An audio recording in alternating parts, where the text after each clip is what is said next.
오늘은 미어지는 마음 두 번째라는 제목으로 한번 함께 귀한 말씀을 나누도록 하겠습니다. 우리는 지금 누가복음을 1월부터 묵상을 했습니다. 1장부터 해서 오늘 10장까지 이어지고 있는 걸 볼 수 있죠. 누가복음 오늘 본문을 보기에 앞서서 이미 많은 목사님들을 통해서 전체적인 개관도 많이 들으셨으리라 생각이 됩니다. 하지만 오늘 본문을 더욱더 풍성하게 묵상하기 위해서는 다시 한번 그래도 누가복음 전체적인 내용이 어떤 내용 속에서 오늘 본문에서 무엇을 드러내고자 하는가를 찾아내신다면 훨씬 더 묵상하는 데 도움이 되리라 생각이 됩니다. 그래서 전체적인 내용을 보시다 보면 다 아시겠지만 누가는 이 누가복음을 기록할 때 순서대로 기록하는 걸 볼 수 있습니다. 어떤 순서를 기록하냐면요, 첫 번째는 시간적인 순서에 따라서 차례대로 기술하는 걸 볼 수 있습니다. 예수님이 언제 태어나셨고 태어나신 이후에는 어떤 사역을 하셨고 이렇게 시간적 순서에 따라서 하나씩 차례대로 기록하는 걸 볼 수 있습니다. 그러나 독특한 특징 중에 하나는 뭐냐면요, 지리적 순서에 따라서도 누가는 이 누가복음을 기록을 합니다. 첫 번째 전반기 때는 뭐냐면요, 갈릴리에서 예수님께서 제자들과 어떤 사역을 하셨는지에 대해서 누가복음 1장부터 9장까지 정반기, 그러니까 갈릴리에서 어떤 사역이 이루어졌는지에 대해서 소개를 하고 있고요. 두 번째 9장부터 19장까지는요, 예루살렘으로 가는 여정 속에서 어떠한 사역이 있었는지, 예루살렘으로라는 가면서 여정 속에서 있었던 사역들을 소개하고 있습니다. 마지막 19장부터 24장까지는요, 예루살렘에서 예수님께서 어떤 사역을 하셨는지, 한 일주일 동안의 사역이지만 예루살렘에 입성을 하시고 어떠한 고난을 받으시고 어떠한 오해를 받으시며 십자가에 어떻게 못 박히셨고 또 어떻게 부활하셨고 제자들에게 나타나셔서 어떤 가르침이 있었는지에 대해서 19장부터 24장까지 예루살렘에서의 사역이 기록된 걸 볼 수 있습니다. 거기서 끝낸 것은 아니고 누가는 이제 예루살렘까지 왔다면 사도행전은 예루살렘부터 온 유대와 사마리아와 땅끝까지 이르러 이 복음에 대해서 소개를 하는 걸 볼 수 있죠. 그래서 누가복음의 핵심은 예루살렘 중심으로서 여러분들이 이 기술된 그 내용들을 보시면 매우 도움이 될 것이라 생각이 됩니다. 그렇다면 오늘 본문은 어디에서 어떠한 사역을 하냐면요, 전반기를 끝나고 갈릴리 사역이 끝나고 나서 제자들과 함께 예루살렘으로 가는 여정 속에서 있었던 그 이슈를 이제 드러내는 걸 볼 수 있습니다. 예루살렘으로 가면서 예수님께서 만난 세 부류가 등장을 하는데요, 첫 번째 부류가 바로 오늘 이 율법교사와 대화하면서 있었던 내용에 대해서 소개를 하고 있고요. 우리가 읽지 않았지만 오늘 읽어야 될 내용을 보시면요, 마르다와의 또한 대화가 나옵니다. 그 대화에서 예수님께서 어떤 것을 가르쳤는지에 대해서 집중해서 보시면 좋겠고요. 내일 여러분들께서 묵상할 내용이 바로 제자들에게 예수님께서 무엇을 강조하셨는지, 무엇을 교훈하셨는지에 대해서 이 세 가지를 집중해서 보신다면 매우 그 말씀을 보는데 유익하고 풍성하게 볼 수 있을 것입니다. 저는 이거를 크게 영적인 3대 운동이라고 표현을 합니다. 그래서 그리스도인으로 살아가면서 이 3대 요소는 매일같이 우리가 훈련해야 된다라고 이야기하고 있는데요, 그 내용이 무엇인지 오늘 본문 말씀을 통해서 깊이 보도록 하겠습니다.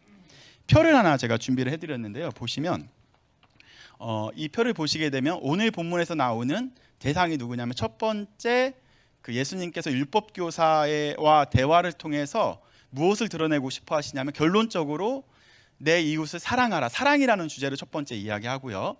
마르다와의 대화를 통해서 누가가 데오빌로에게 드러내고자 또한 이야기하고자 하는 내용은 뭐냐면요, 주의 말씀에 귀 기울여라, 말씀에 대한 강조점을 이야기하고 있습니다. 마지막 세 번째는 제자들과의 대화, 제자들을 가르치면서 예수님께서 하시고자 하시는 궁극적인 드러내고자 하는 내용은 뭐냐면요, 기도라는 내용이에요. 너는 하나님께 기도하라. 첫 번째 사랑하라, 두 번째 말씀을 들어라, 세 번째 기도하라. 이 세 가지 교훈을 누가는 데오빌로에게 드러내고 싶어하는 의도가 여기에 담겨 있는 거 볼 수 있습니다. 그렇다면 성경의 궁극적인 저자인 성령님께서 이 시대를 살아가고 있는 우리에게 지금 무엇을 강조하고 있을까요? 이 세 가지라 생각이 됩니다. 오늘도 성령님께서 이 누가복음을 통해서 우리에게 이 세 가지를 행하라고 말씀하시는 것 같습니다. 첫 번째, 이웃을 사랑하고 하나님을 사랑하고 이웃을 사랑하라. 두 번째, 바로 하나님의 주의 말씀을 들어라. 말씀대로 살아라. 세 번째, 하나님께 기도하라. 이 포인트로 한번 오늘 말씀을 집중해서 보시면 좋겠습니다. 이 세 가지 주제 중에서 오늘은 우리가 이 사랑이라는 주제에 조금 더 깊이 들어가도록 하겠습니다. 하루는 이제 율법 교사가 예수님께 찾아옵니다. 찾아와서 한 질문을 하죠. 어떤 질문이냐면요, 오늘 우리가 읽었었던 말씀인데요, 다시 한 번만 읽어보도록 하겠습니다. 25절 말씀 다 같이 읽어보겠습니다. 시작. 어떤 율법 교사가 일어나 예수를 시험하여 이르되, 선생님, 내가 무엇을 하여야 영생을 얻으리이까? 한 율법 교사가 예수님께 찾아옵니다. 찾아와서 그 여정 속에서 딱 질문을 던지는 거예요. 어떤 질문이었냐면, 질문에 대한 내용이 선생님, 내가 어떻게 해야 영생을 얻을 수 있겠습니까? 라는 질문이었던 거죠. 율법 교사는 영생에 대해서 궁금해서 예수님께 질문을 한 걸까요? 그 앞에 있는 문장을 보게 되면, 이 율법 교사가 의도가 깔려 있구나. 이 율법 교사의 깔려져 있는 의도를 파악할 수 있습니다. 바로 그것이 바로 뭐냐면요, 어떤 율법 교사가 일어나 예수를 시험하여 이르되, 여기서 시험하다라는 단어를 우리가 언제 봤냐면요, 누가복음을 묵상을 하다가 누가복음 4장 정도에서 이 똑같은 단어를 봤어요. 이 똑같은 단어. 이게 시험하다라는 뜻은 뭐 여러 가지 단어로 표현할 수 있겠지만, 그 4장에서 언제 이 표현이 나왔냐면요, 사탄이 예수님께 찾아와서 예수님을 넘어뜨리려는 의도를 가지고 시험했을 때 표현한 이 단어예요. 이 단어가 바로 뭐냐면, 에크페이라조라는 단어를 이렇게 쓰는데, 왜 이 단어를 쓰냐면, 그 예수님을 넘어뜨리려는 의도를 가지고 이제 율법 교사는 예수님께 찾아온 걸 볼 수 있습니다. 영생에 대해서 내가 어떻게 행하야, 율법대로 행하야 영생을 얻을 수 있습니까? 하나의 그냥 명분이었다면요, 그의 속셈은 어떻게 하면 예수님을 넘어뜨릴 수 있고 예수님을 따라다니는 이 사람들을 이렇게 오히려 예수님이 율법대로 살아가는 사람이 아니고 말씀대로 살아가는 사람이 오히려 나다, 자기 자신을 드러내고자 그 무리에 이렇게 질문했던 거 볼 수 있는 거죠. 그래서 율법에 대해서 한번 이렇게 던져본 거예요. 율법에 대해서 이렇게 어떻게 하면 자기가 영생을 얻을 수 있습니까? 라고 이렇게 질문하니까 예수님께서 그 속셈을 아셨는지, 그렇다면 너가 율법 교사라면 율법에는 어떻게 쓰여져 있느냐라고 도리어 물어본 거예요. 그러면 성경에는 어떻게 쓰여져 있는지, 구약에는 어떻게 쓰여져 있는지 한번 너는 아냐? 물어보니까 이 율법 교사는 너무 잘 알고 있더라고요. 이 구약을 잘 요약을 해서 답을 이미 알고 있었던 거예요. 한번 보도록 하겠습니다. 본격적으로 이 예수님과 율법 교사의 대화를 더 집중해서 보도록 하겠습니다. 26절부터 28절까지 다 같이 한번 읽어보겠습니다. 시작. 예수께서 이르시되, 율법에 무엇이라 기록되었으며 내가 어떻게 읽느냐? 대답하여 이르되, 내 마음을 다하며 목숨을 다하며 힘을 다하며 뜻을 다하여 주 너의 하나님을 사랑하고 또한 내 이웃을 내 자신과 같이 사랑하라 하였나니, 예수께서 이르시되, 내 대답이 옳도다. 이를 행하라. 그러면 살리라 하시니라. 이미 이 율법 교사는 율법의 완성이 하나님을 사랑하는 것, 그리고 이웃을 사랑하는 것, 마음을 다하고 뜻을 다하고 목숨을 다하여 사랑하는 것이 구약에서 쓰여 있다는 것을 이미 알고 있었던 거예요. 내가 이만큼 잘 알아요, 이렇게 쓰여 있습니다 라고 얘기하니까 예수님께서 한 말씀 하시더라고요. 그게 바로 율법 교사의 허를 찌르는 말씀이에요. 너무 잘 알고 있네, 그럼 너는 이렇게 행하라 하더라고요. 행하라. 근데 이 행하라라는 단어를 제가 좀 깊이 이렇게 묵상을 하다 보니까요, 이게 현재 명령어로 썼어요. 그러니까 뭐냐면요, 이 표현 명령형이라고 썼다라는 것은 이미 율법 교사는 그거는 알고 있지만 지금 상태를 보게 되면 행하지 않고 있는 상황을 이야기하고 있는 거죠. 그렇기 때문에 너는 지금 이 하나님을 사랑하고 이웃을 사랑하는 것을 알고 있다면 너는 그 율법을 행하라라고 이야기하는 거예요. 지금 행하라. 근데 이걸 보니까요, 율법 교사가 율법에 대해서 잘 알았다라는 것은 그가 종교적으로 열심히 살았고 성실하게 살았다라는 거 볼 수 있어요. 제가 볼 때는 그 전에 율법 교사는 하나님을 사랑하고 이웃도 사랑했었던 경험이 있으리라 저는 생각을 합니다. 하지만 지금은 아니라는 거예요. 지금은 율법교사에게는 하나님을 사랑하고 이웃 사랑함이 없었기 때문에 너는 지금 하나님을 사랑하고 이웃 사랑도 지금도 행하라라고 이야기하신 거 볼 수 있는 거죠. 우리도 그리스도인으로 살아가면서 정말로 이 종교적인 행위가 있을 수는 있겠지만 어쩌면 하나님을 사랑하고 이웃 사랑에 있어서는 이게 지금 나의 모습을 볼 때는 부끄러움을 발견할 수 있다라는 것이 저는 오늘 묵상을 통해서 발견하게 되었습니다. 과거에는 내가 얼마나 하나님을 사랑했고 이웃을 사랑했는지는 모르겠습니다. 하지만 이 율법교사에게 예수님께서 지금도 하나님을 사랑해야 되고 이웃도 사랑해야 된다라는 말씀을 하시면서 다음과 같은 비유로 이어가십니다. 바로 그것이 바로 여러분들이 너무나 잘 아시는 선한 사마리아의 비유입니다. 그러면 선한 사마리아의 비유로 다 같이 가도록 하겠습니다. 과거에 머무는 신앙이 아니라 오늘도 하나님을 사랑하고 이웃 사랑은 계속돼야 되는데요. 그 이유로 이제 비유로 같이 보도록 하겠습니다. 이웃 사랑의 범위를 볼 텐데 단순히 머리로 인식해서 이웃을 사랑할 수 있는 것이 아니고 오늘 성경을 통해서 이웃을 사랑하고 하나님을 사랑할 수 있는 유일한 방법이 오늘 본문에서 등장을 합니다. 한번 보도록 하겠습니다. 한번 지도를 하나 보여드리겠습니다. 이 지도를 보시게 되면 제가 노란색으로 친 것은 여리고고요. 그 빨간색으로 친 것은 그 예루살렘입니다. 지형을 보시면 아시겠지만, 그 예루살렘 지도를 보시면 노란색은 여리고, 그 다음에 그 밑에는 빨간색은 예루살렘입니다.